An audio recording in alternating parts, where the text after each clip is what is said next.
Masih bergabung dalam diskusi Muhammad Isnur dari LBHI, kemudian analis politik dan militer dari Universitas Nasional, Slamet Ginting, dan Hipnu Nugroho dari Universitas Jenderal Sudirman. Saya kembali ke Mas Isnur. Pertanyaan saya sebelumnya, dari pihak penerangan TNI menyebutkan bahkan ada potensi pidana lain walaupun tidak diterangkan apa pidana yang dimaksud ini. Menurut Anda masuk akal kalau ada pidana yang lain selain dari pencemaran nama baik? Yang pertama gini, Mas Tifal, dari rangkaian seluruh ucapan Mas Ferry Irwandi ini mana sih yang dianggap mengancam itu? Mana sih yang dianggap melakukan tindak pidana? Saya tuh follower dia dan saya mengikuti hampir semua pernyataan dia gitu. Itu konteks dan ucapan dia semua dalam rangkaian dia menganalisis, dia melihat, dia mengajak untuk berhati-hati dalam demonstrasi. Karena ada banyak dugaan-dugaan keanehan-keanehan gitu. Itu dalam konteks opini masyarakat dalam berbebas berekspresi. Jadi menurut saya tidak ada tindak pidana di situ. Perlu berhati-hati. Yang kedua, kalaupun ada di bagian mananya, kan ini kan nggak jelas, Mas. Nggak diterangkan. Kita publik ini nggak tahu ke arah mana gitu. Dan yang terakhir saya baca juga statusnya Ferry Irwandi, dia sudah berdialog panjang dengan Kapuspen, yang menyatakan Kapuspen juga tidak akan melaporkan lagi. Sudah berdialog dan sudah selesai gitu. Jadi kita sebenarnya di publik ini dihadirkan drama yang seperti seolah-olah bahwa ada satu lembaga merasa tercemari nama baiknya, tercemari institusinya, kemudian dia melaporkan gitu. Menurut saya ini pendidikan yang kurang sehat bagi publik ya. Ketika ada publik berpendapat, publik menyatakan ekspresinya, publik menilai, kemudian direspon dengan pemidanaan, direspon dengan laporan ke polisi gitu. Oke. Padahal publik kan sebenarnya sudah sangat lama menghendaki kebebasan dan kehidupan kebangsaan yang bebas. Jadi saya sih tidak melihat sekarang upaya ke arah sana gitu. Sebaiknya memang tadi yang Pak Yusril bilang selesaikan dengan dialog gitu. Dan sudah banyak juga kasus misalnya dulu ada pejabat publik melaporkan Fathia Haris ya.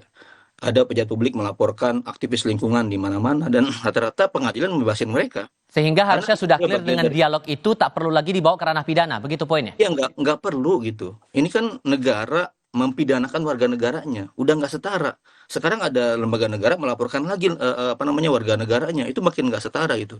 Harusnya sekarang menurut saya sih TNI sudah banyak berubah ya. Dalam fase reformasi sejak tahun 2002 itu saja banyak melakukan banyak kebijakan gitu. Jadi harusnya hal ini ditanggapi dengan dingin.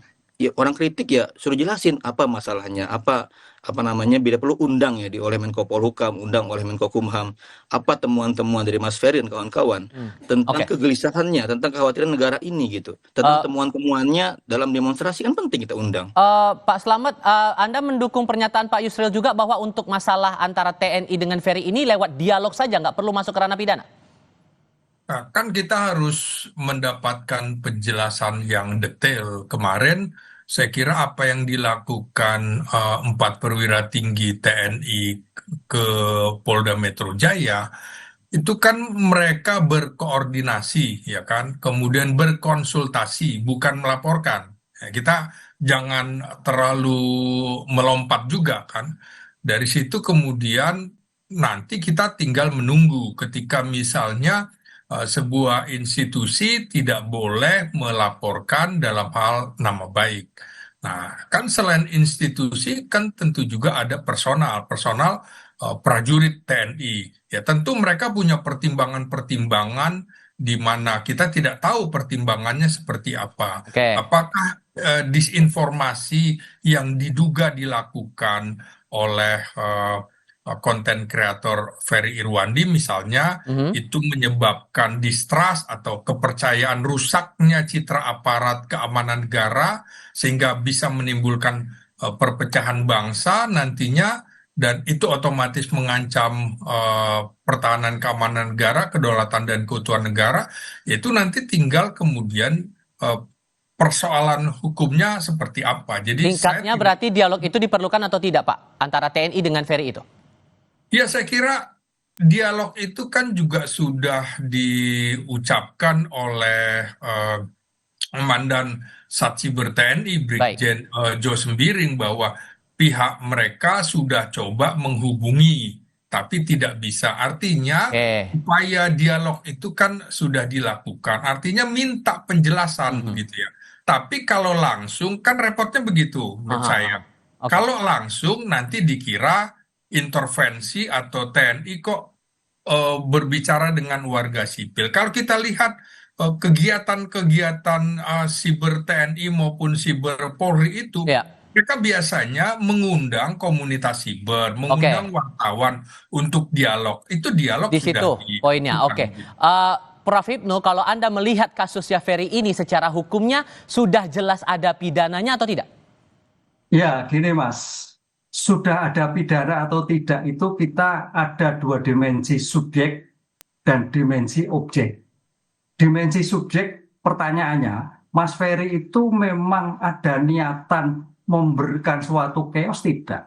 Merendahkan atau tidak? Ini terminologinya harus jelas kan gitu loh. Karena itu kan konten, maksudnya jelas atau tidak. Terus objeknya, tentang objeknya suatu peristiwa itu hiburan atau memang sengaja melakukan suatu tanda petik onaran atau sengaja memang merendahkan. Ini yang saya kira harus diuji. Oleh karena itu kalau kemarin itu sudah sampai pada tindakan koordinasi, bahasa koordinasi itu kalau orang hukum sipil itu berarti melaporkan kan gitu loh. Karena sipil, militer nggak bisa melaporkan sipil, bahasanya koordinasi, tapi dimaknai harus kita melaporkan. Itu yang pertama. Yang kedua, kita harus melihat sekarang harus penyelesaian-penyelesaian alternatif.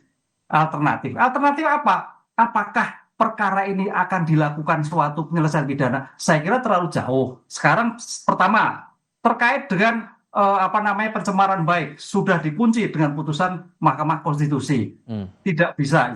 Kedua, terkait dengan berita hoak. Apakah hoak itu terkait dengan perusahaan? Karena undang-undang IT Mas Iqbal, spiritnya itu adalah transaksi ekonomi.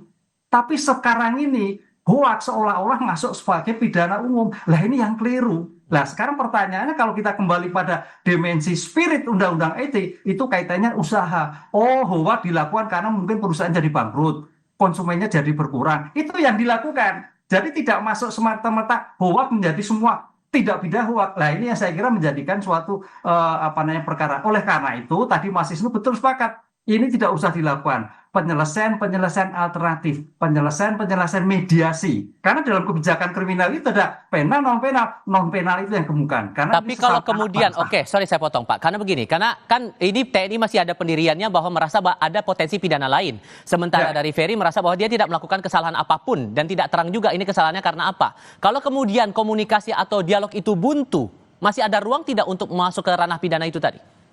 Saya kira agak sulit karena suatu proses persidangan itu ada penyidikan, ada penuntutan. Sekarang mensrenya di mana?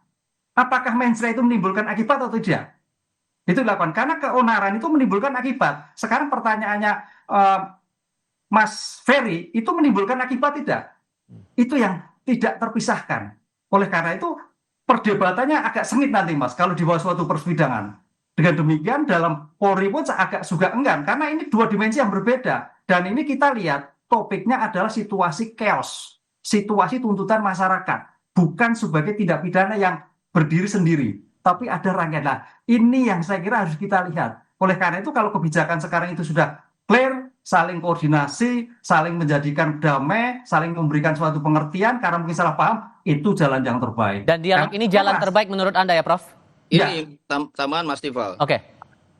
Ya, silakan. Di pasal 7 ayat 2 yang tadi dibilang oleh Pak Slamet Ginting, itu ancaman dari pertahanan, bukan ancaman keamanan ya. Jadi siber TNI sekarang punya kewenangan di Undang-Undang TNI yang baru 3 2005, ancaman pertahanan. Apa sih ancaman pertahanan ini? Sebaiknya TNI fokus pada gangguan-gangguan kepada Republik Indonesia dari luar yang mengganggu kedaulatan. Urusan pengungkapan tentang bagaimana kemarin chaos yang terjadi, itu ada dua hal. Pertama, kepolisian sedang melakukan penyidikan. Yang kedua, Presiden sedang akan membentuk tim investigasi independen. Jadi sebaiknya urusan-urusan kemarin, urusan-urusan masalah keamanan, masalah-masalah di dalam negeri yang menyangkut chaos, sebaiknya dia diselesaikan dengan penyelesaian yang lain. Kita mengharapkan, kita meminta TNI fokus pada tugas pokok dan fungsinya sesuai Undang-Undang TNI. Fokus pada urusan pertahanan.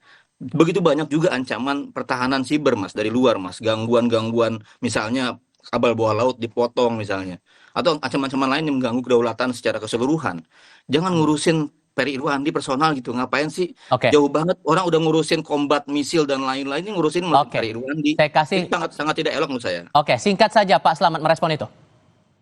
Iya, kalau Karena begini, dari beberapa yang diungkapkan, yang saya baca ya petanya ya, misalnya yang diungkapkan oleh Ferry Irwandi tentang tudingan-tudingan yang mengarah ke personal prajurit TNI ataupun institusi TNI, sudah kemudian dijelaskan oleh Mabes Polri dan juga Mabes TNI, tapi kalau kita lihat Ferry Irwandi kan masih bersikukuh walaupun sudah ada Oke. penjelasan-penjelasan. Kalau kemudian kita lihat dari tudingan-tudingan itu, malah keesokan harinya polisi menangkap kemudian Del Pedro yang bukan dari personil Oke. militer. Karena itu menurut saya kalau dilihat apa yang dikemukakan oleh Mabes Polri, pasal-pasal yang disangkakan kepada Del Pedro, misalnya penghasutan, berita bohong, Ya. dan juga merekrut atau memperalat anak untuk kepentingan lain-lain. Itu akhirnya barangkali bisa kita simak bersama dan kita harus coba melihat dari konteks yang lebih Oke. luas dari masing-masing pihak itu. Maka Prof. Hipnu, menurut Anda biar ketemu nih antara dua belah pihak ini perlu penengah lagi nggak kalau komunikasi antara TNI dan Ferry ini bakal terjadi?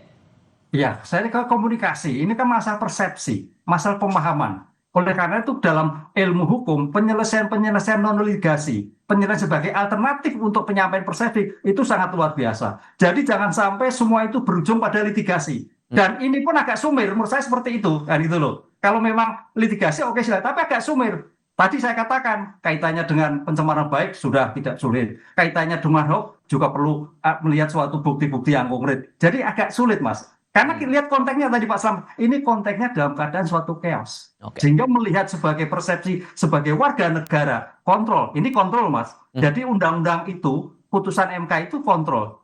Dilihat dari aspek yang dulu monarki ke arah demokrasi. Baik. Nah, semua hal yang berkait itu sebagian dari kontrol. Gitu. Oke, Mas Isnur, Pak Hipnu, dan Pak Slamet, terima kasih banyak sudah bergabung dalam diskusi kami kali ini. Selamat sore semuanya. Selamat sore, Terima terima kasih. kasih semua. Masih ada diskusi lain untuk Anda usai jeda. Presiden ke-7 RI Joko Widodo merespons soal polemik ijazah miliknya dan putranya Gibran Rakabuming yang terus dipermasalahkan. Jokowi bilang permasalahan ijazah tak mungkin berjalan tanpa dukungan dari pihak tertentu. Tetap di Kompas TV.